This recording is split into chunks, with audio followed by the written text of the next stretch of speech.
आइए 30 जुलाई को याद करें भोजपुरी साहित्याकाश के नक्षत्र चंद्रशेखर मिश्र जी को। भारत में सैकड़ों भाषाएं तथा उनके अंतर्गत हजारों बोलियां व उपबोलियां प्रचलित है।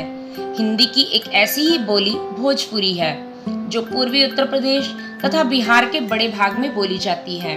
अपने व्यापक प्रभाव के कारण अनेक साहित्यकार और राजनेता इसे अलग भाषा मानने का आग्रह करते हैं।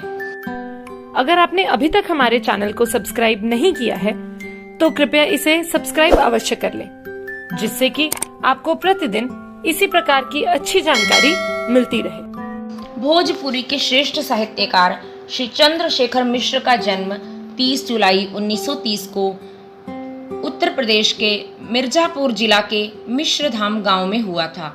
गांव में अपने माता पिता तथा अन्य लोगों से भोजपुरी लोकगीत और लोक कथाएं सुनकर उनके मन में भी साहित्य के बीज अंकुरित हो गए। कुछ समय बाद उन्होंने कविता लेखन को अपनी अभिव्यक्ति का माध्यम बनाया। भोजपुरी काव्य मुख्यतः श्रृंगार प्रधान है। इस चक्कर में कभी कभी यह अश्लीलता की सीमाओं को भी पार कर जाता है। होली पर बजने वाले गीत इसके प्रमाण हैं। इसके कारण भोजपुरी लोक काव्य को कई बार हीन दृष्टि से देखा जाता है, लेकिन चंद्रशेखर मिश्र इससे व्यथित थे। उन्होंने दूसरों से कहने की बजाय स्वयं ही इस धारा को बदलने का निश्चय किया। चंद्रशेखर मिश्र ने स्वाधीनता के समर में भाग लेकर कारावास का गौरव पाया था, अतः सर्वप्रथम उन्होंने वीर रस की कविताएं लिखी। गांव की चौपाल से आगे बढ़ते हुए जब ये वाराणसी और फिर राष्ट्रीय कवि सम्मेलनों में पहुंची तो इनका व्यापक स्वागत हुआ। राष्ट्रीयता के उभार के साथ ही भाई और बहन के प्रेम को भी उन्होंने अपने काव्य में प्रमुखता से स्थान दिया। उनके लेखन का उद्देश्य था कि हर व्यक्ति अपनी तथा अपने राष्ट्र की शक्ति को पहचान कर उसे जगाने के लिए परिश्रम करे।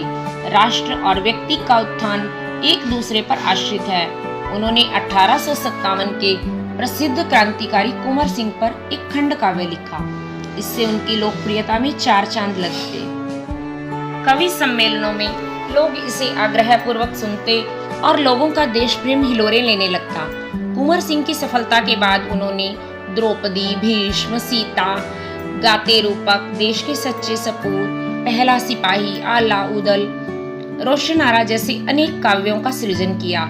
साहित्य की इस सेवा के लिए उन्हें राज्य सरकार तथा साहित्य संस्थाओं ने अनेक सम्मान और पुरस्कार दिए। मॉरिशस में भी भोजपुरी बोलने वालों की संख्या बहुत है। वहाँ के साहित्यकारों ने भी उन्हें विश्व सेतु सम्मान से अलंकृत किया। उनके काव्य की विशेषता यह थी कि उसे आम लोगों के साथ ही प्रबुद्ध लोगों से भी भरपूर प्रशंसा मिली। 17 अप्रैल 2008 को 78 वर्ष की आयु में भोजपुरी साहित्याकाश के इस तेजस्वी नक्षत्र का अवसान हुआ। उनकी इच्छा थी कि उनके दाह संस्कार के समय भी लोग भोजपुरी कविताएं बोलें।